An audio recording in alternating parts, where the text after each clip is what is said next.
Raksasa dan Belalang. Drama singkat oleh Sekolah Sahabat Anak dan Remaja yang diambil dari Bilangan pasal 13-14. Pernahkah Anda masuk ke suatu tempat yang baru? Bagaimana rasanya? Cemas, bersemangat, atau mungkin berhati-hati? Seperti itulah yang dialami oleh bangsa Israel. Saat itu, mereka sudah sangat dekat dengan tanah perjanjian, yaitu tanah Kanaan. Tuhan berfirman pada Musa untuk mempersiapkan satu pengintai dari setiap suku. Suku Ruben, suku Simeon, suku Yehuda, suku Isakar, suku Efraim, suku Benyamin, suku Zebulon, suku Manasye, suku Dan, suku Asyer, suku Naftali, dan suku Gad. Anak-anakku, kita tahu bahwa kita sudah dekat. Tapi sebelumnya kita perlu tahu banyak hal dari negeri itu. Kalian amatilah bagaimana keadaan negeri itu. Apakah bangsanya lemah atau kuat? Apakah mereka sedikit atau banyak? Apakah lingkungannya bagus? Di mana mereka tinggal berdiam? Apakah tanahnya subur? Kalian harus tabah dan bawalah sedikit dari hasil negeri itu. Baik, Tuanku Musa. Para pengintai itu pun berangkat menjalankan tugasnya sesuai yang diperintahkan Musa.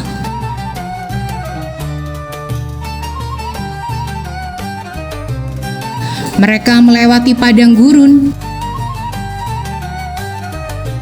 dataran, perbukitan, pegunungan,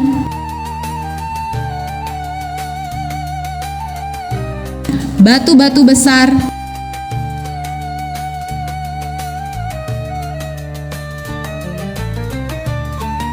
dan mereka tiba di lembah Eskol.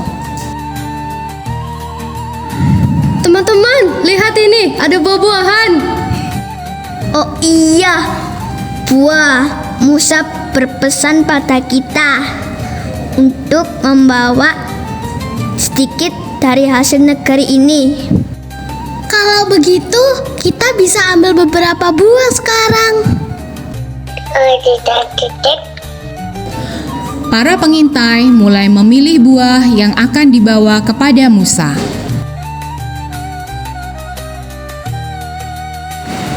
Teman-teman, anggur ini sangat besar. Kita perlu satu tongkat dan 2 orang untuk membawanya. Ayo kita bawa. Lihat, ini ada buah ara dan delima. Kita bawa sekalian saja.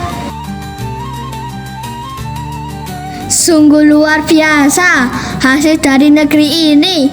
Buah-buahannya ini amat besar. 40 hari pun berlalu. Saatnya para pengintai kembali kepada Musa dan memberikan laporan. Para pengintai melanjutkan perjalanan mereka untuk mengamati segala sesuatu yang ada di negeri itu. Tuanku Musa, kami sudah kembali dari pengintaian. Negeri itu memanglah berlimpah susu dan madunya, dan kami membawa sedikit untuk tuanku lihat. Tapi Tuanku Musa, bangsa yang mendiami negeri itu kuat-kuat dan sangat besar. Mereka berkubu dan berdiam di pegunungan, di sepanjang laut, dan di sepanjang tepi sungai Yordan. Teman-teman, tenang. Kita akan maju dan menduduki negeri itu. Kita pasti bisa mengalahkannya. Yosua, apa kamu tidak lihat tinggi dan besarnya mereka? Mereka jauh lebih kuat dari kita. Dan pengintai itu juga menambahkan berita yang tidak benar kepada Musa. Dan bangsa yang ada di negeri itu juga suka makan penduduknya. Mereka raksasa. Kita ini seperti belalang di hadapan mereka. Bangsa Israel yang mendengar berita dari pengintai seperti itu mulai menangis dengan suara nyaring karena putus asa. Mereka bersungut-sungut pada Musa dan Harun. Lebih baik kami mati di Mesir daripada mati di padang sini. Ayo kita angkat seorang pemimpin dan kembali ke Mesir. Apa engkau membawa kami ke sini? Gimana ini? Kami bisa mati. Lebih enak di Mesir. Lebih enak di Mesir. Musa dan Harun bersujud di depan bangsa itu. Yosua dan Kaleb mengoyakkan pakaian mereka.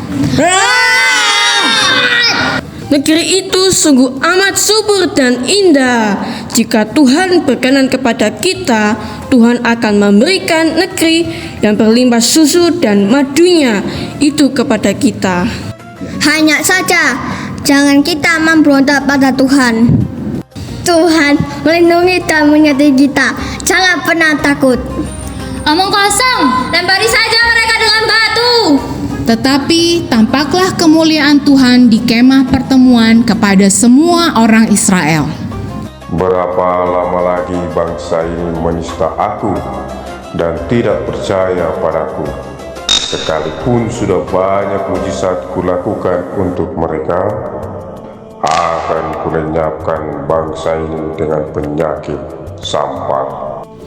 Ya Tuhan yang panjang sabar dan berlimpah kasih setia, kami mohon ampunilah bangsa ini dan biarlah nyata kasih dan kebesaran-Mu. Aku mengampuni mereka sesuai perintahmu. Hanya saja yang menistaku hari ini tidak akan melihat negeri itu. Namun Kaleb dan Yosua akan masuk dan keturunannya akan berdiam di sana. 10 pengintai yang meragukan kuasa Tuhan dan menyebarkan berita tidak benar itu kena tulah dan mati. Demikianlah bangsa Israel sekali lagi melihat kuasa Tuhan yang sudah mereka saksikan sejak dari keluarnya mereka dari Mesir. Tantangan yang dihadapi bangsa Israel untuk masuk ke tanah perjanjian memang tidak mudah. Namun penyertaan Tuhan selalu ada. Demikian juga dengan kita. Esok hari mungkin tidak selalu mudah untuk dilalui. Namun, janganlah kita pernah meragukan kuasa Tuhan. Tangannya akan selalu menaungi kita dari mara bahaya, membimbing kita melalui lembah kekelaman, dan memberkati kita dengan segala kelimpahan.